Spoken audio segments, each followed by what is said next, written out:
Now we are doing question number 8। Statement देखिए इसकी, f x is equal to mod x by x if x not equal to zero and zero if x equal to zero. देखो जो हमारी mod x की property है ना, plus x minus x when x greater than equal to zero, when x less than zero, तो x mod x की value negative लेते हैं। तो यहाँ पर इस बात को समझो, इक्वेलिटी पर इन्होंने खुद कह दिया, तो आप जब यहाँ पर लेंगे तो इस इक्वेलिटी को मत ले लेना।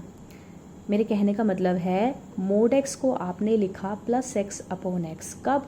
If x greater than zero. यही लिखते हैं ना, मोड एक्स किस में बदल जाता है? प्लस एक्स में। कब? जब एक्स की वैल्यू ग्रेटर देन ज़ीरो ली जाए। तो मैंने ग्रेटर देन ज़ीरो ले ली। इक्वेलिटी यहाँ लिखी ज़रूर है, तो मैंने इसको नहीं लिया क्योंकि मेरे क्वेश्चन में इक्वेलिटी खुद ब खुद दे रखी है। अगर नहीं दे रखी होती तो मैं इसी के नीचे इक्वल साइन लगा देती। अब इसी तरह मोड एक्स को किस में बदल दिया मैंने? नेगेटिव एक्स में। जब एक्स किससे लेस जा रहा है? ज़ीरो से। यही तो हमारी प्रॉपर्टी है मोड की, plus x by x minus x by x way if x less than zero. और ज़ीरो पर किसके इक्वल है? ज़ीरो के। ये मैंने लिख लिया। ये मैंने मोड एक्स को सिंप्लीफाई करके लिख दिया। ठीक है, यहाँ आप ये देख रहे हो कि प्लस एक्स और प्लस एक्स ये दोनों कट के क्या आंसर कर रहे हैं यहाँ पर? 1। तो अब आपसे सिंपल क्वेश्चन ये पूछा जाए कि जब x ग्रेटर देन ज़ीरो है तो क्या ये फंक्शन कंटिन्यूस है? येस और नो? बिल्कुल कंटिन्यूस है। क्यों? क्योंकि ये कैसा फंक्शन है? कांस्टेंट फंक्शन है, 1। ठीक है, अगर इसका ग्राफ बनाओगे तो एक स्ट्रेट लाइन बनेगी जी। y इक्वल टू 1 बना लो तो y इक्वल टू 1 एक लाइन पैरेलल जाएगी। किसके पैरेलल जाएगी? x एक्सिस के। तो यहाँ पर कोई हमारा ब्रेक नहीं आएगा, ये कंटिन्यूस बन जाएगा। और इसी तरह x लेस देन ज़ीरो की बात करूँ तो क्या होगा? आंसर आएगा -1। यहाँ पर भी हमारा कैसा फंक्शन है? कांस्टेंट फंक्शन है। आप क्या लिखोगे? Being a constant function it is continuous when x is less than zero. अब बात आती है ज़ीरो की, तो आपको जो कंटिन्यूटी चेक करनी होगी, डायरेक्ट लिखना है ये दो पर, greater than zero, less than zero, being a constant function it is a continuous. मतलब ग्रेटर देन ज़ीरो के लिए भी कंटिन्यूस, लेस देन ज़ीरो के लिए भी कंटिन्यूस। तो इसके बाद क्या लिखोगे? We will check the continuity at zero. हम ज़ीरो पर कंटिन्यूटी चेक करेंगे। है ये भी ओरल क्वेश्चन।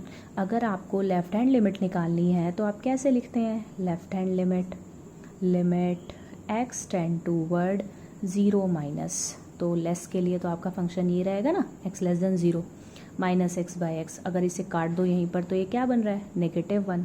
तो यहाँ पर -1 लगा दो या माइनस एक्स बाई एक्स लगा दो।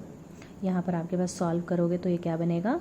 -1 कांस्टेंट फंक्शन, तो -1 बनेगा। जब x है ही नहीं तो जीरो कहाँ पुट करोगे? आंसर क्या रहेगा लेफ्ट हैंड लिमिट का? -1। और राइट हैंड लिमिट ये वाली लोगे, ग्रेटर वाली ज़ीरो वाले फंक्शन लेते हो, limit x tend toward zero plus, तो फंक्शन क्या रहेगा? 1। और 1 कैसी वैल्यू है? पॉजिटिव। यहीं से पता चल रहा है left hand limit and right hand limit is not balance, not equal. तो इसका मतलब है ये कहाँ पर कंटिन्यूस नहीं है? ज़ीरो पर। ज़ीरो पर सिर्फ और सिर्फ ज़ीरो पर डिसकंटिन्यूस है। अगर ज़ीरो से छोटी वैल्यू या ज़ीरो से बड़ी वैल्यू की बात की जाए तो ये कंटिन्यूस है। सिर्फ आप इसका आंसर कैसे लिखेंगे? This function is discontinuous only at the point zero. तो इस बात का ध्यान रखना, ये वेरी शॉर्ट क्वेश्चन में चीज़ें पूछी जाती हैं कि ये क्या लेस के लिए भी कंटिन्यूस होगा या ग्रेटर के लिए कंटिन्यूस होगा या नहीं। नेक्स्ट है हमारे पास question number 9, x upon mod x if x less than zero -1 if x greater than equal to zero. देखो greater than equal to zero के लिए फंक्शन खुद ब खुद डिफाइन है, तो आप सिर्फ लेस देन ज़ीरो के लिए सोचो। जब x लेस देन ज़ीरो जाता है तो मोड x किस में कन्वर्ट हो जाता है? -x में। और इन दोनों को अगर हम सॉल्व करके यहीं पर लिख दें तो क्या बनेगा आपके पास? -1 बन जाएगा, है ना। x से x कट जाएगा, -1। अब इस पे चेक करो, क्या अगर मैं पूछूं क्या x लेस देन ज़ीरो के लिए फंक्शन कंटिन्यूस होगा? Yes, being a constant function. क्या ग्रेटर देन ज़ीरो के लिए फंक्शन कंटिन्यूस होगा? बिल्कुल होगा। क्यों? Being a constant function. अब बात किसकी आती है चेकिंग करने की? ज़ीरो पर। देखो एक मैंने -1 लिख दिया ना, लेस देन ज़ीरो के लिए continuous being a constant function, greater than zero के लिए being a constant function continuous.